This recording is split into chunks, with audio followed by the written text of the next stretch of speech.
প্রিয় দর্শক, আশা করি সকলেই ভালো আছেন। বঙ্গ বাংলা লাইফস্টাইল চ্যানেল থেকে আপনাদের সকলকে স্বাগত। আজকে চলেছি একটা নতুন ধর্মস্থানে। শিয়ালদা থেকে প্রায় 56 কিলোমিটার দূরে হাসনাবাদ লাইনে কাঁকড়া মির্জানগর স্টেশনে নেমে সেখান থেকে যেতে হবে সেই বিখ্যাত মন্দির লোকনাথ মন্দিরে। নেমে পড়েছি কাঁকড়া মির্জানগর স্টেশনে। এই স্টেশন থেকে সামনে বেরিয়ে একটু পথ এগিয়েই পাওয়া যাবে টোটো অটো স্ট্যান্ড। টোটো অটো স্ট্যান্ডে গিয়ে জন প্রতি 10 টাকা বিনিময়ে কচুয়া লোকনাথ মন্দিরে 10 মিনিটেই পৌঁছে যাওয়া যাবে কচুয়া বাস স্ট্যান্ডের কাছে। চলে এসেছি এই কচুয়াতে। জন্মস্থান একটা তোরণ সামনে রাখা আছে। এই সামনে যে রাস্তা, এই রাস্তা দিয়ে কিছুটা এগিয়ে গেলেই আমরা পেয়ে যাব কচুয়া লোকনাথ মন্দির। তার আগেই একটা দেখতে পাচ্ছি বাঁ দিকে একটা পুকুর, তার সামনে দিয়েই চলেছি আমরা লোকনাথ মন্দিরে। দুপাশে দোকানপাট রয়েছে।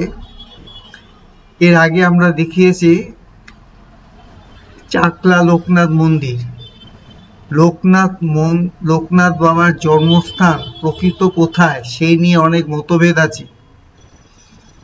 নিত্যগোপাল সাহা হাইকোর্টে মামলা করে তিনি প্রমাণ করেছেন লোকনাথ বাবার জন্মস্থান এই কচুয়াতেই,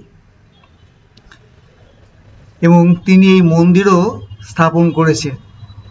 এর আগে লোকনাথ বাবার পুরাতন একটা মন্দির আছে, সেটা আমি পরে আপনাদের দেখাচ্ছি। মন্দিরের সামনে আছে অফিস ঘর। এখানে দুপুরে 60 টাকার বিনিময়ে কুপন দেওয়া হয়। আগে আসলে আগে লাল রঙের কুপন, তারপর হলুদ রঙের কুপন, বাদামি কুপন এইভাবে দেওয়া হয়। এখানে খাবারের যে ঘর আছে সেখানে 150 থেকে 200 জনের বেশি বসানো যায় না, সেই জন্য একসঙ্গে সবাইকে বসানো হয় না। কুপনের রং দেখে দেখে প্রতি পর্যায়ে বসানো হয়। নিচে বসেই খাওয়ানো হয়। একরকমই ভোগ হয়, খিচুড়ি ভোগ, বা কোনো সময় ভাত ডাল তরকারি হয়। এই মন্দিরের এই ভোগের পিছনেই রয়েছে হাত ধোয়ার জায়গা এবং পানীয় জলের ব্যবস্থা।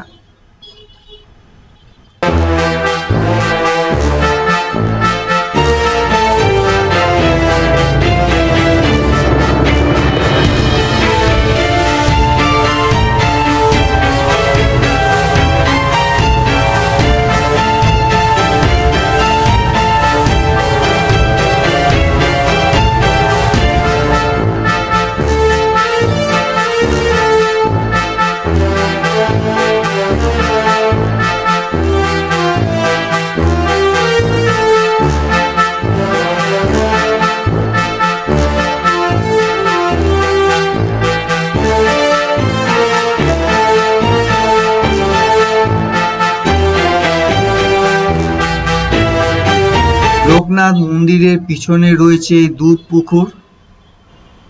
ভক্তরা এই পুকুরে এসে স্নান করেন। স্নান করার পর সামনেই রয়েছে বস্ত্র পরিত্যাগ করার ছোট ছোট ঘর। সেই ঘরে বস্ত্র পরিত্যাগ করে সামনে লোকনাথ বাবার মূর্তি রয়েছে। সেই মূর্তিতে এসে ভক্তরা মাথায় জল ঢালেন। এই হচ্ছে সেই ঘর যেখানে লোকনাথ বাবার মন্দিরে এসে হাঁড়ি করে মাথায় জল ঢালেন। তার পাশেই রয়েছে ধূপ মোমবাতি জ্বালানোর একটা ঘর। এদের পাশেই রয়েছে মূল মন্দির। এবার আমরা মূল মন্দিরে চলে আসব।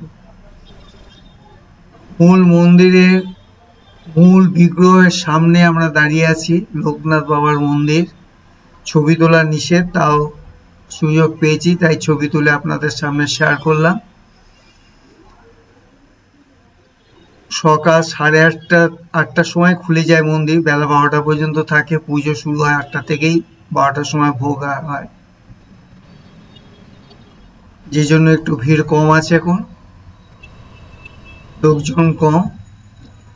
দেখতেই পাচ্ছেন সকাল 8টা থেকে 12টা, বিকেল 3টে থেকে রাত্রি 8টা পর্যন্ত।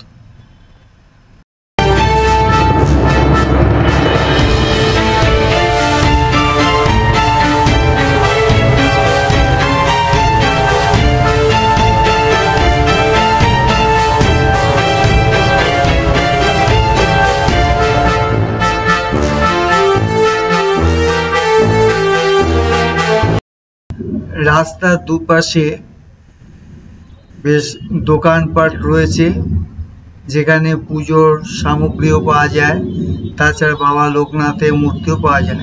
এই সেই পুরাতন মন্দির, যে মন্দিরটা এই নতুন মন্দিরের আগে এটা ছিল, এখন ওখানে চলে গেছে। এই মন্দিরের ভিতরে বিগ্রহ রয়েছে বাবা লোকনাথের, এবং এই মন্দিরের সামনেই রয়েছে পার্কিং ব্যবস্থা, বিরাট পার্কিং। এবং এই পার্কিংটা কোনো কোনো সময় ভর্তিও হয়ে যায়। ভর্তি হয়ে গেলে এর বাঁ দিকে আরেকটা পার্কিং এরও ব্যবস্থা করে রাখা আছে। এই পার্কিং এর একটা নির্দিষ্ট ফিজ আছে, সেই ফিজের পরিমাণ কত সেটা এইখানে চার্ট দেখলে জানা যাবে। বলেছিলাম পিছনে সামনেই পার্কিং এর পরিপূর্ণ হয়ে গেলে পিছনেই পার্কিংও ব্যবহার করা হয়। তখন এই পার্কিং এর সামনে একটা ছোট পুকুর আছে, পুকুরের পাড়টা বাঁধানো এবং বিভিন্ন ফুলের গাছ রয়েছে। এখানে যে লোকনাথ মিশন রয়েছে তারা এই তত্ত্বাবধানে রয়েছেন। একদম মন্দির থেকে অনেকটা পিছনের দিকেই এটা অবস্থান। এবার আমরা মন্দিরের সামনের দিকে চলে যাচ্ছি।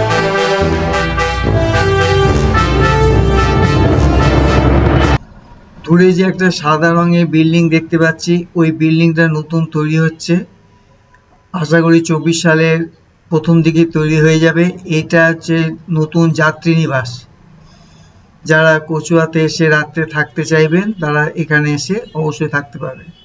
পুকুরের একপাশে রয়েছে টয়লেটের ব্যবস্থা, পরিষ্কার পরিচ্ছন্ন নিঃসন্দেহে বলা যায়। এই সেই দুধ পুকুরের একপাশে এটা রয়েছে। লোকনাথ মন্দির দেখে মির্জানগর স্টেশনে আসার পথে বাড়তি পাওনা হচ্ছে দ্বাদশ কালী মন্দির দর্শন। 12টা শিব মন্দির সহই কালী মন্দির দেখতে পাওয়া যায়। কালী মন্দিরটা মাঝখানে রেখে দুপাশে 6টা 6টা করে শিব মন্দির রয়েছে, খুব জাগ্রত কালী মন্দির। এবং প্রত্যেকটা শিব মন্দিরের আলাদা আলাদা নাম লেখা রয়েছে, এবং সেই নামগুলো আমি এখানে আপনাদের সামনে দেখিয়ে দিচ্ছি কোন শিবের মন্দিরে কোন শিবের নাম রয়েছে।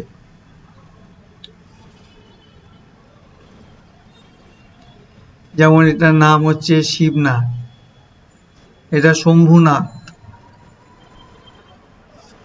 কাকেশ্বর, পিঙ্গলেশ্বর, বুড়ো শিব। এই হচ্ছে মায়ের মূর্তি, যদিও মায়ের মূর্তি ছবি তোলা নিষেধ, তাও লোভ সামলাতে পারিনি, ছবিটা তুলে রেখেছি। এখানে বিভিন্ন রোগের ওষুধ দেওয়া হয় দৈব মতে, তার ব্যবস্থা রয়েছে।